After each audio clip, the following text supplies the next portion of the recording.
Good morning, everybody. Welcome and thank you for joining us on a rather lovely Korea morning.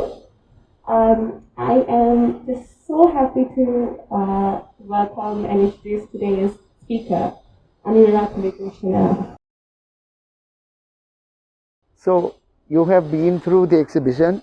May I first make a small correction? I worked with Mr. Bawa very closely in the 1960s decade and the 70s decade, and I left him to for other reasons than architecture in about 81. So my experiences are limited to that stretch, and after that only as a close friend and a mentor. So the drawings you see here are largely his office people's work, the draftsmen who work there. There is one drawing where I have initialed in pencil some instruction to a draftsman, and that building was not actually done under Mr. Bawa's care. It was his partner, Dr. Pulogasundaram, who wanted a library designed in Jaffna, and he gave me the chance to design it. So minor technical corrections. Nearly all the drawings there have been drawn by in different periods and overdrawn by draftsmen, although the originals very often were by me or somebody else. There are many people who have drawn. So it's not my drawings that you're seeing.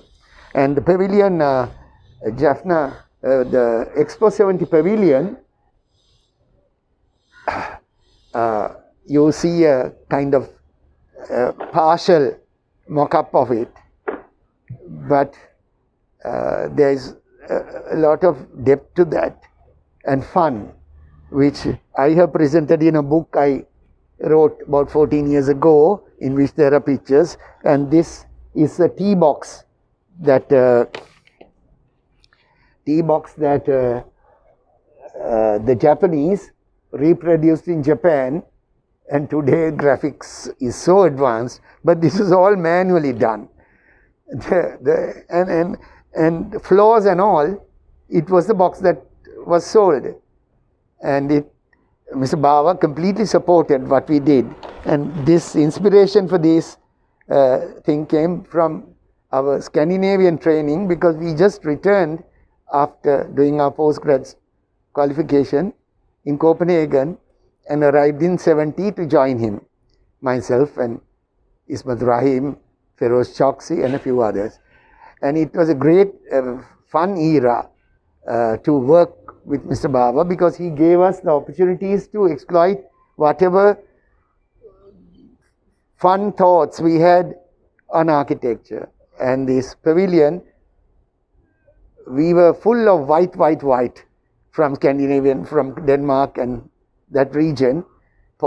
So we told Geoffrey, let's do glass, modern, and because all students of architecture want to be different from the previous generation in some form and create new things. So he allowed us to do, because the Japanese were the people building, and it could be sustained in Japan for that duration. So it is two huge glass boxes connected with a tunnel, and these were just spaces which were to celebrate Sri Lanka. So I remember Mrs. Bandaranaike was the Prime Minister then, and she gave the work to Geoffrey Bawa, and there was only a 3-month time limit to design, do everything, and get the Japanese to build it. So I have several anecdotes which come to my mind from this period, and he gave me the chance to actually design it. So we had great fun designing these glass buildings, pure white floors, pure white ceilings, and where there was no glass it was white.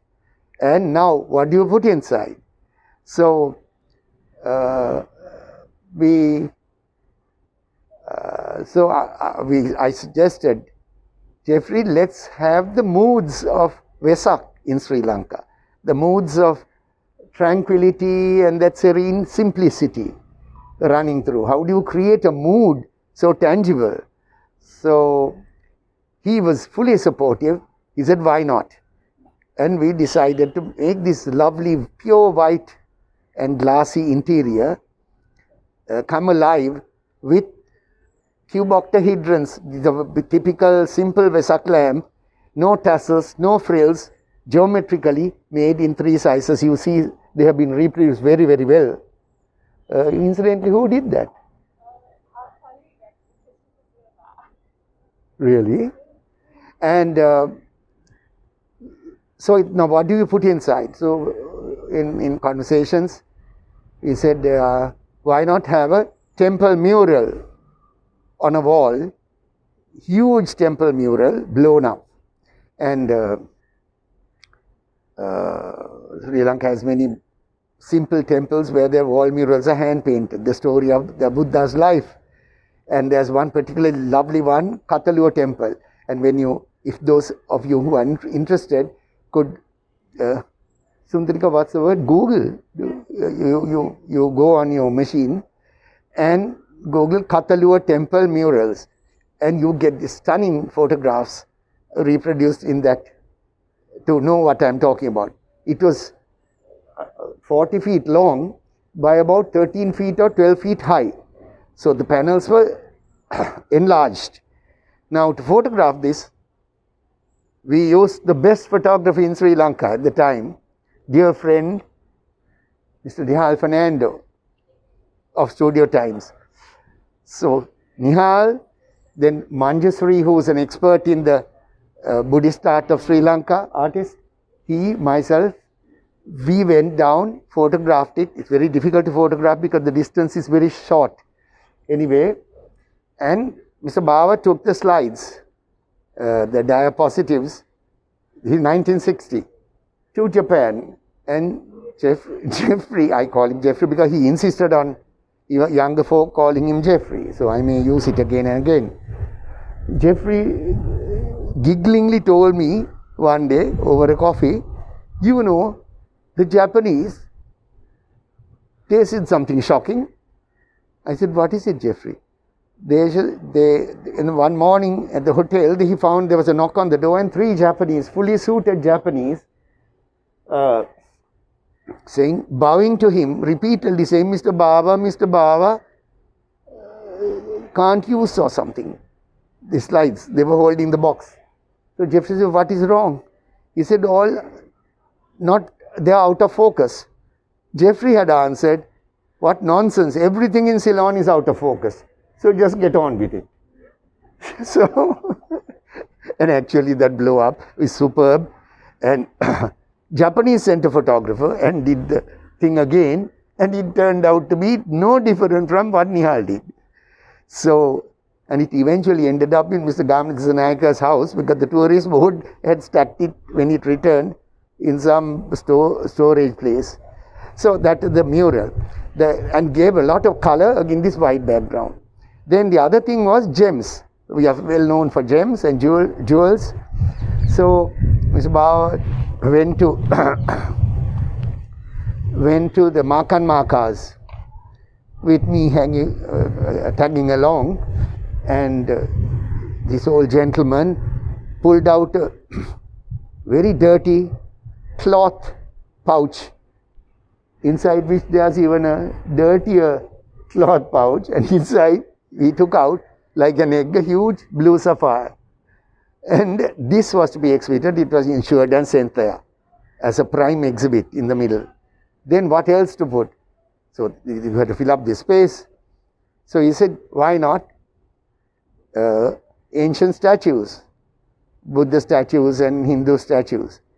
So Geoffrey somehow won over Mrs. B, and the museum was asked to give some of the best statues which Geoffrey selected and created and sent. And I used to be the recipient of the, then it was not fax, it was, what was it called? It comes in tape, the communications. What? Let it be. Anyway, telex. Telex came from Japanese who were constructing this. Oh, we have received several crates. of statues, but they are all broken ones. Right? So we said, what nonsense, that's what we want to show. And there was the tea center. When you finish walking through, you would come to the tea center, and the tea box that I was a souvenir. And lucky for a major focal point was in a shallow reflecting pond, which reflected this whole beautifully lit up glass lantern almost like building, was a great brass and copper bow leaf stylized. And Lucky Saranayaka designed it and structured it by, and the man who made it up called Edwin Pereira, a highly skilled, self-made craftsman of Bentota. So that completed the whole thing, and there was a big ha-ho locally because people who wanted to sell their own, and in addition, batik banners were hung there, all unilaterally chosen by Geoffrey and Mrs. B backing it. The papers, the communistic or leftist paper called Attapattare at that time, came out with the headline, Lankave Sanskrutiya Bawata Bharade. You can see the pun, right? The culture of Sri Lanka has been given to Bawa.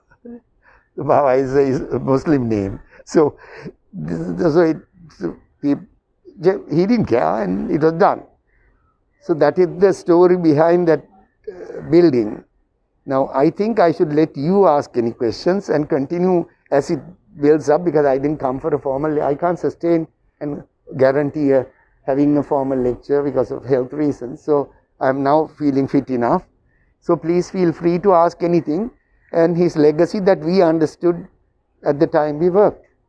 Otherwise, I will be talking and there won't be any dialogue.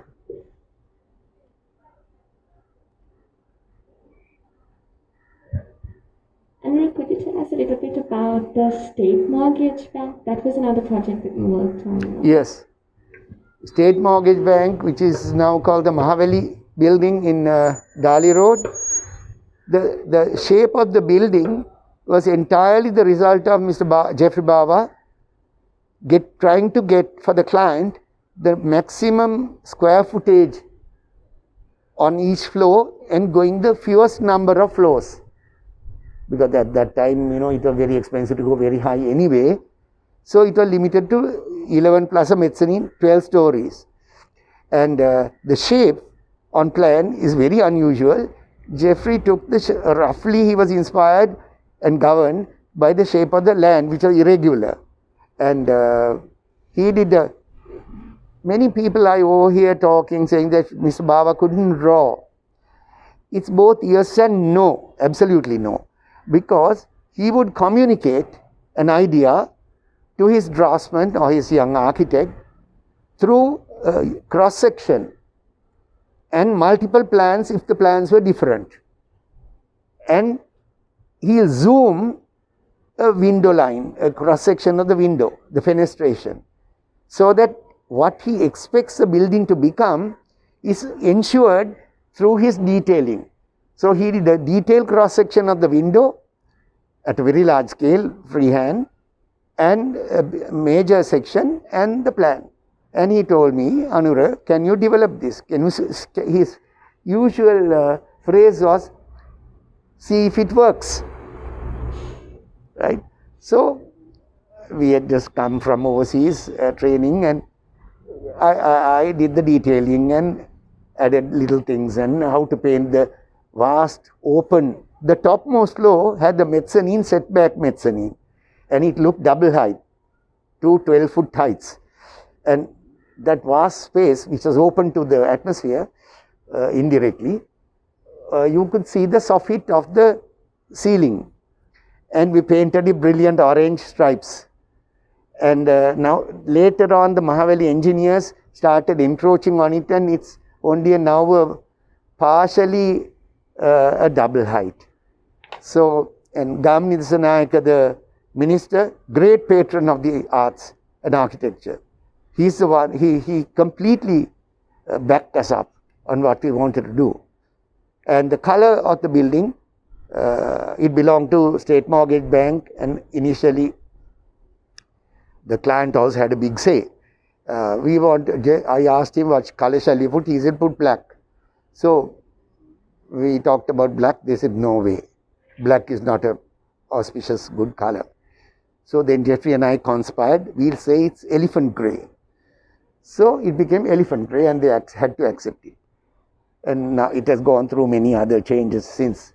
And the windows have a very clever ventilation system, where the windows sill, which is roughly about 3 feet, jutting out into the atmosphere, and it had a grill all the way, long grill. So air would come from underneath, even if the windows are shut, and shoot into the room. Now, these things have various practical problems, and the engineers who occupied it, they are ruthless. They want their way, and they have blocked up most of those.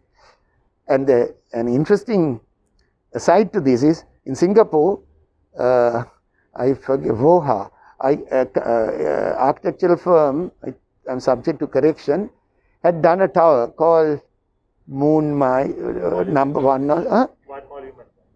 That building, they have perfected this detail. They studied it. The students were researching this, writing to me long after Geoffrey was gone. What we did, no big deal. Geoffrey did a section which was his training also. He has exploited the idea of tropical projected window, like a monsoon window. And they perfected it with a sliding stainless steel cover. You can close it, you can open it. And these are ideas which students of architecture, we try to impart to in Sri Lanka. But I'm afraid it seems to be uninteresting for many people now.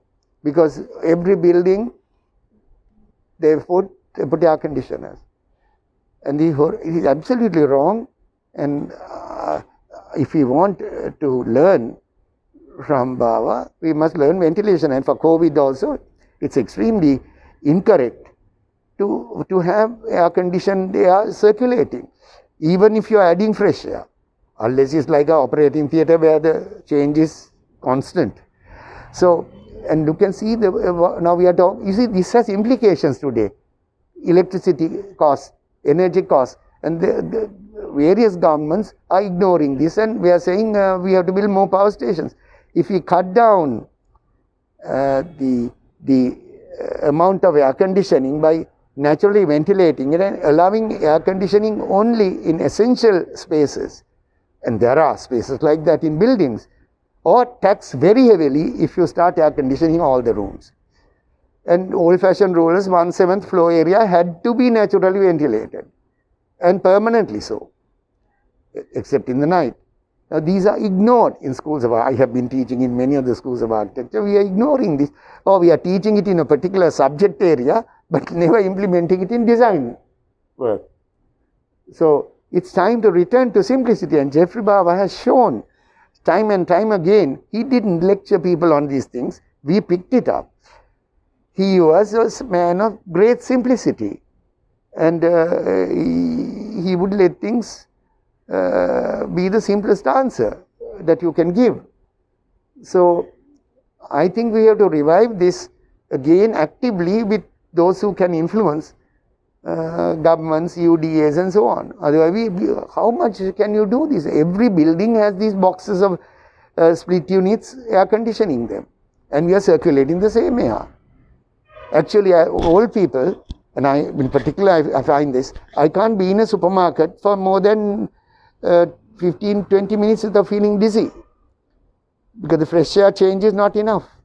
And I'm back, when I checked with very good air conditioning engineers who are very smart, they said absolutely true, because they are either they are shutting off the fresh air to save electricity and allowing air conditioning. So that's a lesson of Mr. Bawa. Other thing, huge lesson is the heights of buildings.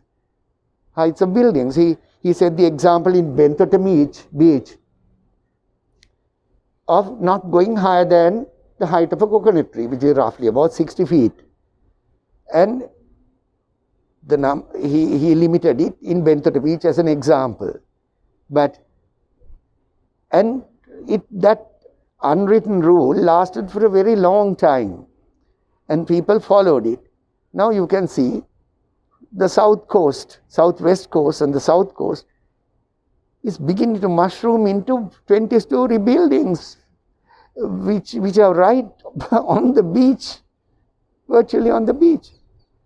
And we'll end up like the Copacabana or some other highly developed place. I'm quoting old things because I only remember those. And we are ruining it. So there are lessons that we have to urgently take steps to have regulations which allow development. Mr. Bawa also said another interesting thing to me about golf-face. There was a competition during Jaya Javardhana's time to a selected group of architects to redesign golf-face. And I was outside Geoffrey's office at that time, and that company, I was the designer. I went and saw Geoffrey and wanted to, him to sound as a sounding board, use him as a sounding board, what we were doing, whether it's good or bad. He didn't look at anything. He said, Anura, do anything so long as you don't lose the horizon. Now you can see, we are left with 1/3 of the horizon at golf-face now, at best. And the other horizon which you can see, you had to be wealthy enough or to go there to sit around the new marina and look at it. But ordinary people, it was for everybody. So that's another lesson. Third lesson, now I'm digressing, but if you wish to, you can stop me and ask me.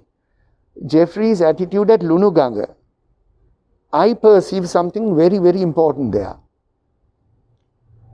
When you drive there, many of you have been there, you go through village roads, unpaved roads, and bushes growing on each side and paddy fields, and finally you end up in this forecourt outside his gate. No, he never paved it. No, he loves cobblestones and stone and all. He could afford it. He never did that. I suspect, I didn't ask him this, but I suspect, having known him as a friend also, he was not a person who was showing off to anybody.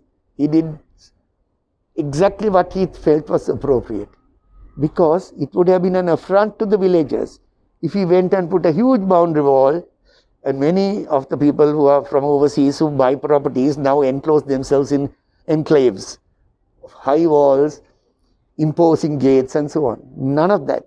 His gatehouse is a dilapidated ruin. Again, very consciously probably, so that he harmonizes with the culture of the area he is in. That's the man he was. And if you wanted to, if you spend 1 hour with him, and if you are sensitive to interesting things, my goodness, you can learn a great deal from Mr. Bawa. And I've written many anecdotes which I recalled systematically in my very badly made book under the section Gurus.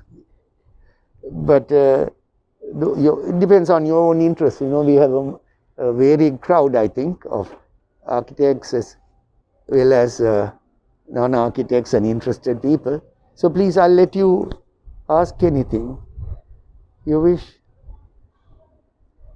Hi, thank you so much for sharing these anecdotes with us.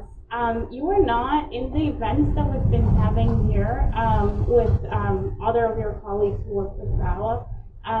More people have described this drawing in section, this kind of like sketch section that he would hand over and say, go and you develop this drawing. So I'm just wondering if you have any opinions on the importance of it having been a section drawing, like why he chose to communicate with section drawings, and thinking about all this concern of kind of like fenestration and ventilation, how are those things connected?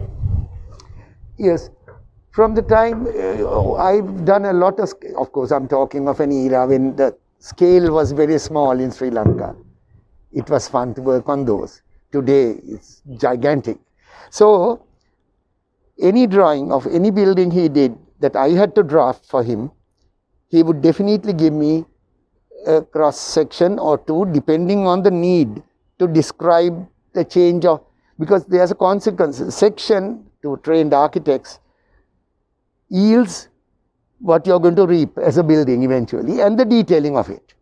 He was very good at it. He would draw with a ballpoint pen and draw plans and sections, occasionally having a scale nearby to scale off, but he didn't need it because instinctively it was to its own scale. So all I had to do was to use to arithmetically calculate the proportion. I use our standard scale, and I could read that this is the nearest scale that will yield his spaces, and I would then draft it to standard scale. But it was a scale in proportion to room sizes, heights, and he did now, for instance, the Steel Corporation Pavilion office building, he did when he was very ill. I mean, he was joking, I'm going to die or something, right? And Anura, can you draw this? It was on a very small scrap of paper, including an envelope which was unused. And he had drawn the building. It was 3 stories, if I remember correct, sitting in the water partially and with grills. He did all the requirements in these few sketches and methodically. Every drawing has dimensions, because you work, an architect in practice has to know dimensions. There's no joking about just shapes only. He would give the rhythm, the structural dimensions, centers, put a dot there, and the landscape also came in. If it's significant, he would draw the trees also nearby. And without a section, Geoffrey loves sections, because he used to talk to me about sections in private conversations. Italian gardens, he would love to draw from one end, climbing a hill, staircases, buildings, and we used to have ecstatic moments over a section. People will wonder what the hell you are having great derived ecstasy through a delightful section. And he liked Piranesi drawings and so on. And it was fun. And we learned it so much at the beginning, thank goodness. And then there was a brief period. In the 60s, he partnered with Plesner, who was a very good, technically, Danish trained architect. And he is the one who introduced us to formal drawing. And Geoffrey used to smoke cigarettes and watch. And I am sure he absorbed everything he wanted. And there was a great era of fun in architecture. Lucky Serenayaka, Ismath Rahim, myself, and a few others. And your question. So he did cross section. Later on, when the buildings became more complex, I noticed he used square ruled paper, and on those you can do a building to proportion, and give the draftsman a very clear idea what to do. You don't have to labor it and correct it too much. Now, to this day, I brought it just to show how many of you are architects or students of architecture. Please range just to see the. Okay, there are quite a few, so it's worthwhile my showing if I'm allowed. I will show you just three pictures I drew recently last year. One to sell a piece of land, how I indicated visually a plot of land in a forested area, all with a ballpoint pen. And it comes naturally and it's very economical because it's a A4 sheet, A3, and then I put it onto A3 sheet. Instead of doing digital printing, which will need much more accuracy in thinking. I'm not against digital, but I'm just saying for simple things, you can do fast. I had a call 2 weeks ago from a company. They pick up our names. They don't know we are not in practice. DMS. Saying, sir, we are promoting something. What? Said, digital printers going very at a bargain. So I said, can you hang on for a moment? I said, I happen to have one of the world's most advanced printers, and it doesn't need electricity at all. And it is needing only string hoppers or something like that, and a pencil. It's called a hand and a head. So that guy was flabbergasted. No, it's easy to do, and students should learn the old-fashioned techniques. So I have some sketches here which show that to this day we are able to do this because we were encouraged when we were young by people like Mr. Bawa. And this land, I did this last month or month before. So and you can do it very small and enlarge. And it's more clear than Google thing, because it's very difficult to show a complicated forested land effectively. And I think the schools of architecture, we should encourage students to get back to a little bit of drawing. And technical drawings also, what I learned was the simplicity. Mr. Bawa did most things on a very small scale. So, did I answer you properly? I don't know. Yes, thank you. Yeah. But I wish those drawings had been collected. Or maybe Mr. Bawa didn't want them and they got it burnt. No. They will be usually in office file, job file. So, I regret today that I never kept any of those. And we never thought about the long-term future, how important he is going to become as an icon and an educator indirectly. And he's a man of very few words, you know, when it comes to explaining something. He once told me at the beginning when I used to write text on a drawing or write about describing some project, he say, Anura, why don't you write short sentences?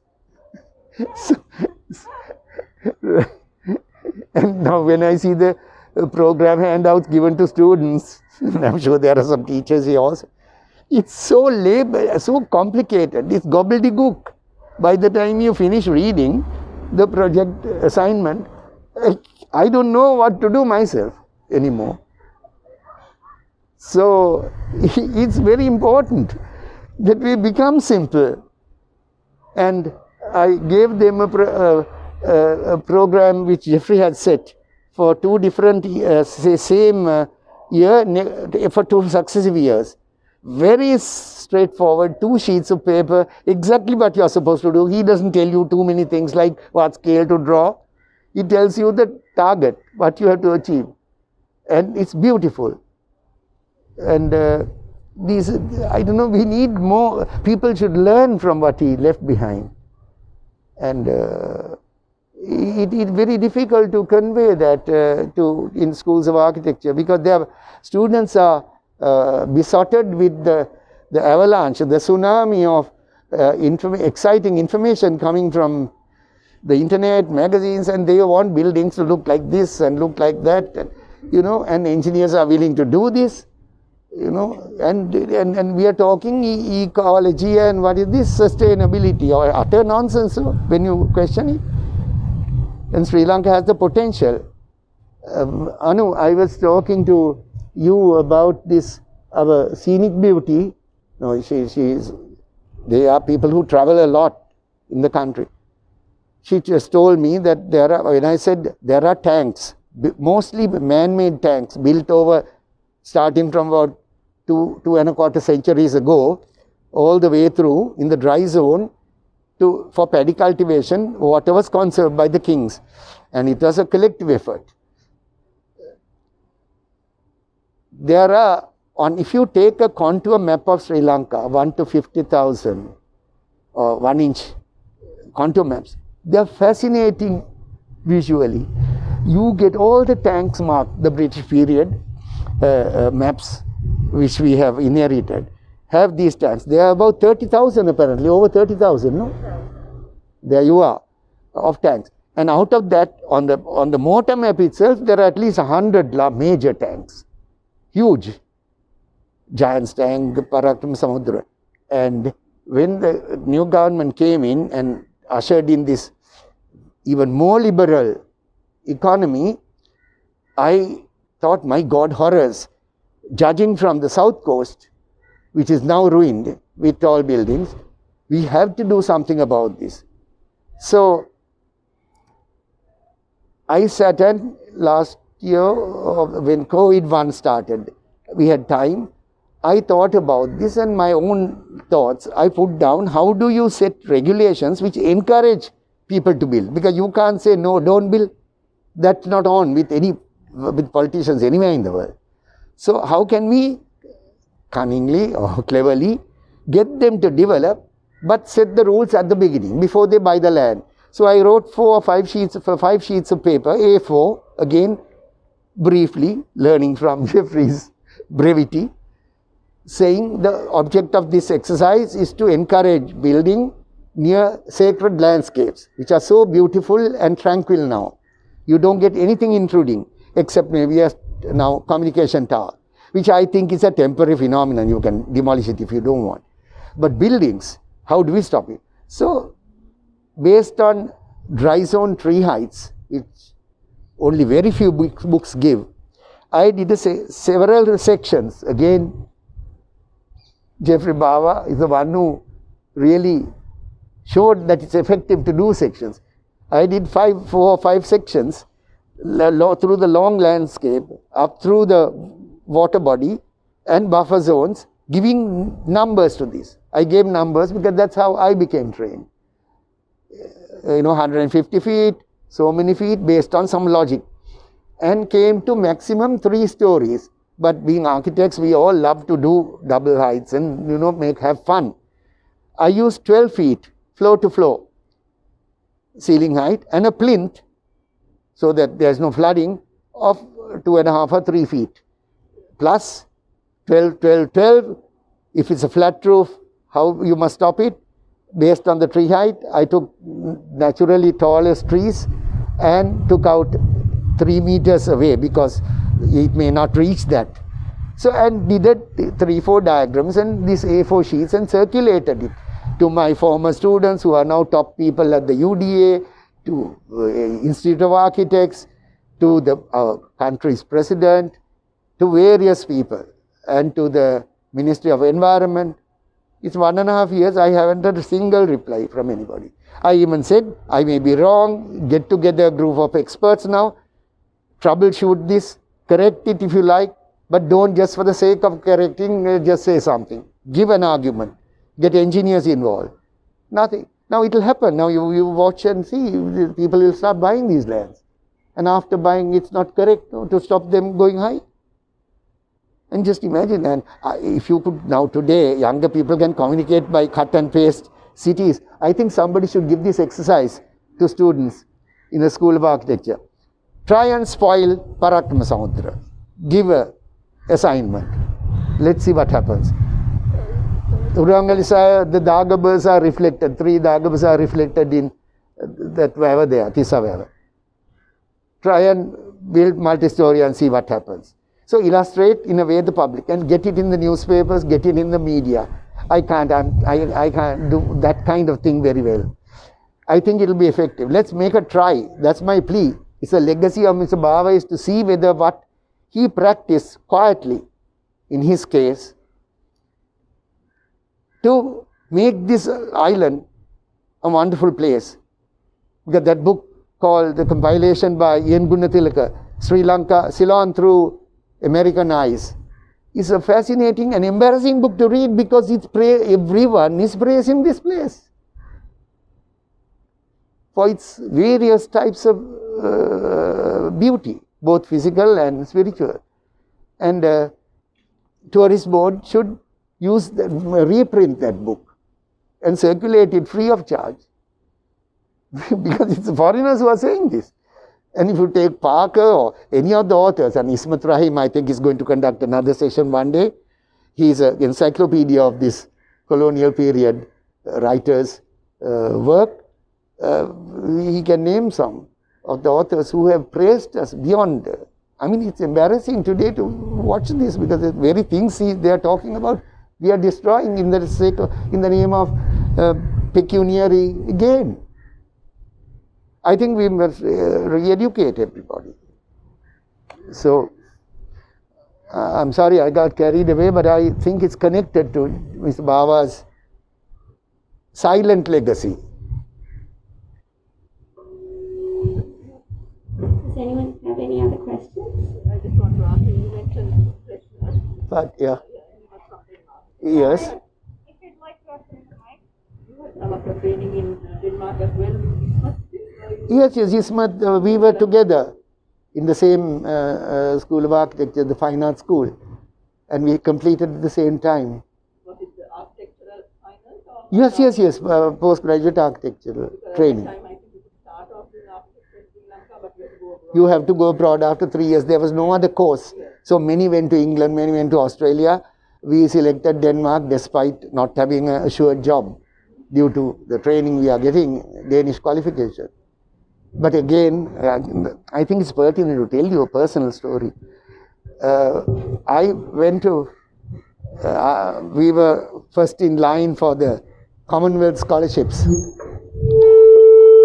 And I went and got deported over a mistaken reason at that time. And I went back to Mr. Bawa because I was with him. So he said, don't worry. Those days, elders talk to younger people and gave advice when necessary. And he said, don't worry, we'll sort this out. And he spoke to the High Commissioner, British High Commissioner, all that, and rearranged my going again on my scholarship, Commonwealth scholarship. And he said, I'll come with you, because Geoffrey goes so often to England, he contrived to go with me. He treated me like a younger, like a son or somebody or brother. And we went. On the way, he said, let's stop in Rome because Mother Good Counsel was going to host us for a week. So I was put into an empty monastery being looked after. Mother Good Counsel said, Anura, you must get very well fed to go to Denmark. It's very cold. And Roman Catholic wine and bread in the morning and Gregorian chants wafting, all this experience. And every morning he took me around to show me a piazza because he loved Italy so much. And he said there's one place he would have loved to settle down in. And he gave me a tour for about 7 days. 1 or 2 days before I had to go to England, he said, why do you want to go to England? You go to Denmark. Because Plesner had given me a letter to a Danish architect to work if I wanted to, while going to for a scholarship. So, Geoffrey pushed me, and I, thank goodness, I agreed. I said, but I don't have a ticket. He said, I'll fix the ticket. So he fixed the ticket and pushed me out to Denmark. My scholarship went completely unused. And I went and got a job, and then Yahapath and them were already there, and I got the same scholarship in Denmark. But I'm just saying, he pushed me. Today, young people, I mean, maybe the young people don't want to hear these things. That applies to my son also. They don't want to follow what you say. And he did that, thank goodness. And he saw that is the right thing. I'm so happy I did that. And there you are. So, Can I ask about the steel corporation power? yeah. It's turned there. Yeah. Behind Yes. It's again, this was when we were stood, it was in the 60s. It is quite modern, right? 1960s. The date is there, I think it says something. Can you look at that? It is Sri Lanka, 64, there was an industrial exhibition in the race course, and all the big firms had some project given to them by the government. Steel Corporation came to Mr. Bawa's firm, and he asked, I was an apprentice, me to do a design. And we had fun. That drawing is with you now, originally, but it's not here. And a colleague of mine who was very good in maths, who would have become a great architect, but he's given up architecture, he's cultivating now, Kulasinghe, he was supporting me with suggestions, and I did the conceptual sketch. Mr. Bawa supported this all the way, and Mr. Plesner. And the engineers who built this are Bonas Steel Company. Steel Corporation gave the steel, and this cultural thing was actually built. And Mr. Bawa made a major suggestion, being a mature person. He said, you must have some struts because those cantilevers are going to be risky. So there you are. His contribution was ensuring that they are strong, and gave the trusses and encouraged us all the way. And you could climb up, look at the whole the exhibition layout, and come down again. It lasted many years, and it started to corrode, and they dismantled it eventually. No model was made by us. It was a sketch, and that sketch is all we did. The engineers did all the hard work. And how was it received by the public? It's quite modern, right? I should think so. I am surprised at that. But all students are wanting to be, breaking away. It happens all the time. We were the same. And we were admiring our gurus, but we wanted to do something different, to be very honest. But now, in retrospect, I can see that some of the things they did are so sensible, including the roof. And if you read, to me, the best narrative on the Geoffrey Bawa early era, 60s and 70s, is really Plesner's book. It's like talking to you. I think the book is out of print now. And I have 2 copies of it, and the manuscript also he gave me to check. It is, I can't see anything which appears to be a untruth. The good and the bad are both there in that book, and it's fun. It's written beautiful, readable English. I don't know, it's not available now. So, did I answer you that? There's some proof that it's inspired by Kathleen's Tower? No, that is David Robson's interpretation, right? I don't know, maybe everything, we look at books, but it is nothing. Kathleen's Tower, it's a good, I suppose when you write academically, you like to always show something had a beginning. Who knows, everything has a beginning from somewhere. So, I mean, it's useless tracing it except for, I don't know, amusement. So, David, my dear friend, his interpretation, I don't think we thought about it. We thought about steel. How do you express the feeling of steel? Celebrate the concept of steel. And so steel, and that's why this drawing would be more meaning. I wanted to bring my blueprint. I kept a blueprint and gave you the original. So, that's that. But safety. Geoffrey is a lawyer by training.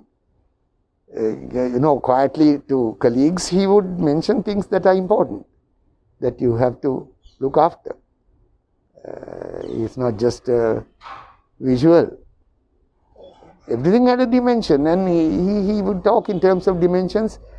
And that story was Sumangala was his brilliant draftsman, then the architect, superb architect as well. Sumangala used to draw very, very well. And he was drawing Geoffrey's garden, and he had put a tree somewhere. Geoffrey had come and told, this is a story, Sumangala may refute it, I may be wrong. Sumangala, the tree is not there, it's here. He put his pen down because I planted it. It sounds sort of, it's surreal. Oh, I mean, it's funny sometimes the things he says. It's full of anecdotes. And my book has many anecdotes from Geoffrey's utterances, which are tremendously funny. Yeah. Excuse me, Anura. Just funny, your steel structure. Yeah. Long time back, it was during the second time it was converted to Siripal. I remember. With Indikatukana and all that. Right. I didn't know that. Yeah.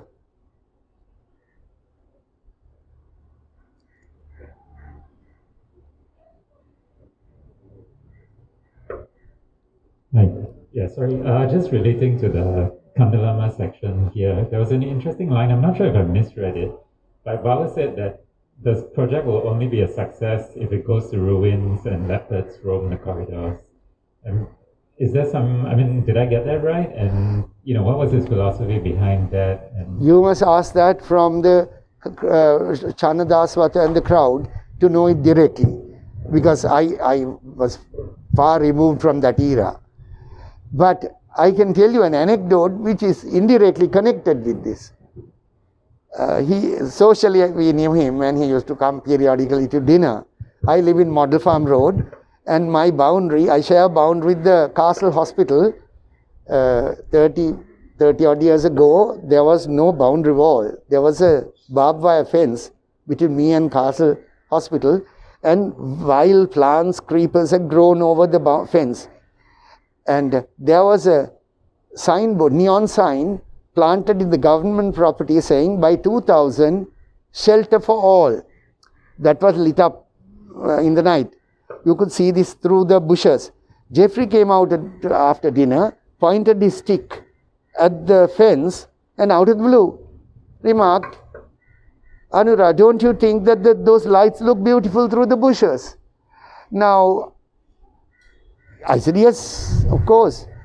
But it was more profound than that, I think. That at the time he was struggling with how to make Kandalama. He was doing Kandalama at that time. I would imagine that at the time he was struggling how to prevent this enormously large building, right, disappear in the landscape. So he makes fun. I don't know, as to the seriousness of what he said, Channa, you must ask Channa, because they worked very closely on that project. But you can see how beautiful now it is, especially with creepers festooning the facade. And I keep telling students, I used to teach 4 years ago, I gave up. Look at this section, go and find out the cross section, how far away this exoskeleton, as it were. It's an additional skeleton now, concrete, and on which the plants grow. Just imagine Colombo, and Channo told me at the party recently, how wonderful if Colombo became mostly festooned with thick vegetation, which is easy to grow. Not these apologies for greenery, which are few things. 14 years ago, I had the same thought, and I wrote it in my sort of at the end of my book, saying what I would like to see Colombo. I have said it somewhere in this book, and I drew a sketch also. Can we encourage our clients to grow? Only thing, you need an additional skeleton if you want to be safe, because your glass wall should not be, or the cladding shouldn't be damaged. So it's only 4 or 5 feet away, I think, cantilever 5 feet or 6 feet. You do this skeleton, much better than aluminium and other cladding, and plants. I mean, it looked really beautiful, and you will be contributing to oxygen, no? We must know that Western textbooks say mature tree creates 40-foot high tree, creates 16 cubic feet of oxygen, manufactures 16 cubic feet of oxygen and removes large amount of carbon dioxide and fixes it in the soil. Now, if that be so, I don't know why we are not documenting all the trees in government properties and saving them now. We have a lot of things to do in Sri Lanka still, and it's our duty, I think, to do that. I hope I answered you.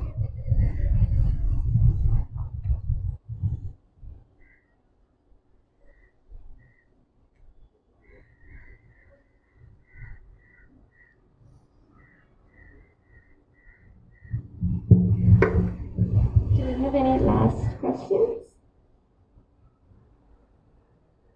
In that case, thank you. Hello, sir. I found it very interesting that you said that Bawa used to draw a detailed section of the window so that he could, then he would allow the others to continue with the process of how to finalize the look of the building or the form. Could you elaborate more on that? I found it as in how the process took place from that point onwards. No, once we are talking of simple buildings, right? Very complex, large buildings with multiple plans may need a different approach. Geoffrey did a cross section, provided that window had a significant impact on the visual aspect of the building. If it was a straightforward, simple window, which is traditionally known, he may not go to that trouble, but he gave a cross section through the whole building to get the volumes. You can see the Parliament building, his sketch. It describes all the important things in it, including the foundation he had hatched, strong anchoring. So, and the gutter, Geoffrey's great invention, very little talked about, is this concealed down the hill gutter without a gutter at the edge. In order to obtain a thin silhouette of roof in copper, he couldn't have hung a fat, ugly, gross gutter to collect that huge avalanche of water. So he introduces a gutter, I think, at a point corresponding to the inner set of columns, immediately inner set of columns next to the exterior, and brought the water down, and it's a gutter which is hidden. That section, lots of people have started imitating very fashionably, using gross things like big tiles. It looks terrible, as if some dinosaur ate a piece off the roof. With copper and metal, you can detail it, so it never looks like somebody has chewed a piece. Now, people without understanding, and students, this should be an important detail for students to detail. Parliament roof. And he was a master at proportion, and a draftsman once told me, who was now an architect, Lal Fernando, one day while drawing, Geoffrey noticed part of the drawing, elevation or something, which was not very nice. He said, "Lal, why don't you think with your eyes? Why don't you think with your eyes?" So that's Geoffrey. Oh, hilarious. I mean, in 1 hour, you will hurt your ribs trying to keep pace with his utterances.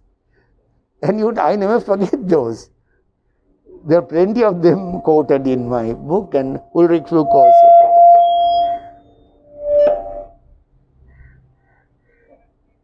I was just going to ask one more question. Yes, The story you told me about with mistakes. there's feedback. Just the story that you said, sorry, if I can't hear it, about when mistakes were made, especially by the contractor, for example. Do you remember the story you told me about? I think it was Bentota Beach with the columns. Neptune Hotel. Yes, Neptune Hotel was being built, and I wasn't the principal architect at all, but he took me to get some details done here and there, like a balcony. And when we went in, the formwork of the ground floor dining terrace by the pool, the formwork had been taken out, and the building concrete was exposed. It's flat through, huge flat terrace above. And we noticed there were, I don't know, maybe 6 columns one way, 4 columns the other way, 24 columns altogether on a grid. But none of them aligned. They were here and there slightly off. So I mentioned to Geoffrey, no, terrible, are you going to get them broken and redone? He took out a cigarette, leaned on a pillar, and called the contractor, Mr. Ranasinghe, and he said in Sinhala, to fatten all the columns with brickwork in such a way that they all look similar. And since some columns would get too fat, he said, we'll make some niches, we'll get some statues in there. So but of course the contractor had to pay for that extra work. He didn't favor the contractor directly, but he prevented discouraging a man who had done so much work, and he would have convinced Aitken Spence also that it was a better solution than breaking down the whole thing. He was not obstinate, but he would be obstinate if it was really hopeless. Yeah. No, I mean, And he told them we were doing Hangwala Convent, which was a very rudimentary native style building. That's one of the, I was a student then, and we used to go to Hangwala, and Mother Good Counsel, Irish nun, and lots of nuns were Irish who were resident. And he was doing all this, and you look at the picture, you can see there was a terrace where from the parlor nuns could come out and look at who's coming and going by motor car. And there was a balcony, and Geoffrey told this actually to Mother Good Counsel, the head nun of this provincial nun. MP he used to call her, Mother Provincial. MP, what is missing is a stuffed nun there. And she said, oh, Geoffrey. Yeah.